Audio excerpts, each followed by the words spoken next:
کفار مکہ کہنے لگے کہ یہ محمد کا بنایا ہوا کلام ہے، یہ اللہ کی طرف سے نازل کیا ہوا کلام نہیں ہے۔ تو اللہ تعالیٰ نے قرآن کریم میں فرمایا کہ اگر تم یہ دعویٰ کرتے ہو کہ یہ میرا کلام نہیں ہے بلکہ محمد نے اپنی طرف سے اس کو گھڑ کر کے بنایا ہے، تو اللہ نے چیلنج کیا، قُلْ لَئِنِ اجْتَمَعَتِ الْإِنسُ وَالْجِنُّ عَلَىٰ أَن يَأْتُوا بِمِثْلِ هَٰذَا الْقُرْآنِ، کہ تم تمام کے تمام انسان اور جنات جمع ہو جاؤ اور جمع ہو کر کے اس جیسا ایک قرآن پیش کرو۔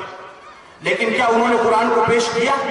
نہیں کیا۔ تو اللہ نے اس سے چھوٹا دعویٰ کیا، فرمایا فَأْتُوا بِعَشْرِ سُوَرٍ مِثْلِ، قُلْ فَأْتُوا بِعَشْرِ سُوَرٍ مِثْلِ، کچھ نہیں تو صرف 10 صورتیں ہی پیش کر دو۔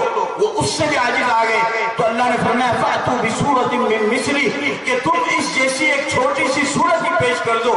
اہل عرب کفار مکہ اس قرآن جیسی ایک چھوٹی سی سورت کو بھی پیش نہیں کر سکے۔ جس چیز کو انسان بنا سکتا ہے اس کو انسان نے بنایا ہے، جس جیسی چیز انسان نہیں بنا سکتا ہے اس کو اللہ نے بنایا ہے۔ سورج انسان نہیں بنا سکتا ہے، یہ اس بات کی دلیل ہے کہ سورج کو اللہ نے بنایا ہے۔ چاند انسان نہیں بنا سکتا ہے، یہ اس بات کی دلیل ہے کہ چاند اللہ نے بنایا ہے۔ اور ستارے اللہ نے بنائے ہیں، انسان نہیں بنا سکتا ہے۔ اور زمین آسمان انسان نہیں بنا سکتا ہے، یہ اس بات کی دلیل ہے کہ اس کو اللہ نے بنایا ہے۔ قرآن کریم آج میرے نبی کو گزرے ہوئے 1400 سال کا زمانہ گزر چکا ہے، اور قرآن کریم جیسی کوئی ایک سورت اور ایک آیت بھی آج تک کوئی انسان نہیں بنا سکا۔ تو یہ بھی اس بات کی دلیل ہے کہ یہ قرآن میرے رب نے بنایا ہے، یہ قرآن میرے اللہ نے بنایا ہے، یہ محمد کا بنایا ہوا نہیں ہے۔ اگر محمد کا بنایا ہوا، محمد پر تو اترا ہے، اگر محمد مصطفیٰ صلی اللہ علیہ وسلم کا بنایا ہوا ہوتا تو فرمایا انما انا بشر مثلکم، محمد تو تمہاری طرح انسان ہے، تو تم بھی اس جیسا پیش کر دو، تم بھی تو فصاحت و بلاغت کے ماہر ہو۔ لیکن اہل عرب نہیں پیش کر سکے، آج تک نہیں پیش کر سکا کوئی، اور قیامت تک انشاءاللہ کوئی قرآن کے مقابلے میں دوسرا قرآن یا اس جیسی کوئی آیت نہیں پیش کر سکتا ہے۔ یہ اس بات کی سب سے بڑی دلیل ہے کہ اس قرآن کا بنانے والا وہ محمد رسول اللہ نہیں بلکہ محمد رسول اللہ کا پروردگار ہے۔ آپ سمجھ گئے نا اچھی طریقے سے اس سوال کو اور اس خصوصی بات کو اپنی ذہن میں اچھی طریقے سے بٹھا کر کے رکھیں۔ اب جب قرآن کریم کی بات چل پڑی تو یہاں پر ضمناً ایک بات بتانا ضروری سمجھتا ہوں۔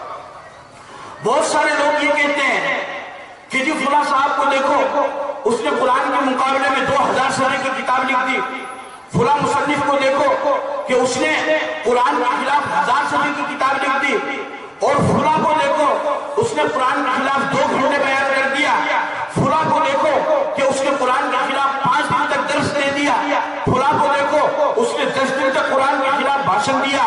اچھی طرح یاد رکھو، قرآن کا دعویٰ یہ نہیں ہے کہ کوئی قرآن کے خلاف نہیں لکھ سکتا ہے، قرآن کا دعویٰ یہ نہیں ہے کہ کوئی قرآن کے خلاف نہیں بول سکتا ہے، بلکہ قرآن کا دعویٰ یہ ہے کہ اگر تم واقعتاً اپنے دعوے میں سچے ہو تو پھر قرآن کے خلاف لکھنا بولنا نہیں بلکہ قرآن کی جیسی آیت پیش کرو۔ قرآن کا دعویٰ خلاف لکھنے بولنے کا نہیں ہے، بلکہ قرآن کا دعویٰ یہ ہے کہ تم میرے جیسا قرآن کریم پیش کرو، اور یہ انسان نہیں پیش کر سکتا ہے۔ اللہ تعالیٰ نے تمام نبیوں کو معجزہ عطا فرمایا۔ تو دوسرا سوال جو آپ کریں گے کہ یہودیوں اور عیسائیوں سے، تو آپ ان سے یہ پوچھئے کہ اللہ تعالیٰ نبی بناتا ہے تو نبی کے ساتھ میں اللہ تعالیٰ معجزہ بھی عطا فرماتا ہے، تو دلیل نبوت وہ انبیاء کی باقی رہتی ہے۔ موسیٰ علیہ السلام کی دلیل نبوت، موسیٰ علیہ السلام کا معجزہ نبوت وہ عصا ہے، کہاں ہے؟ موجود نہیں ہے۔ عیسیٰ علیہ السلام کا معجزہ نبوت پرندے کو اڑانا ہے، کہاں ہے پرندہ؟ اور کہاں ہے ان کو دوبارہ مادر ساتھ اندھے کو اور کوڑے کو شفایاب کرنا اور مردے کو زندہ کرنا، وہ تمام چیزیں ختم ہو چکی ہیں۔ اور میرے پیغمبر محمد صلی اللہ علیہ وسلم کو اللہ نے جو دلیل نبوت عطا فرمائی اور میرے نبی کو اللہ نے جو معجزہ عطا فرمایا وہ آج ہمارے سامنے ہے اور قیامت تک ہمارے سامنے رہے گا۔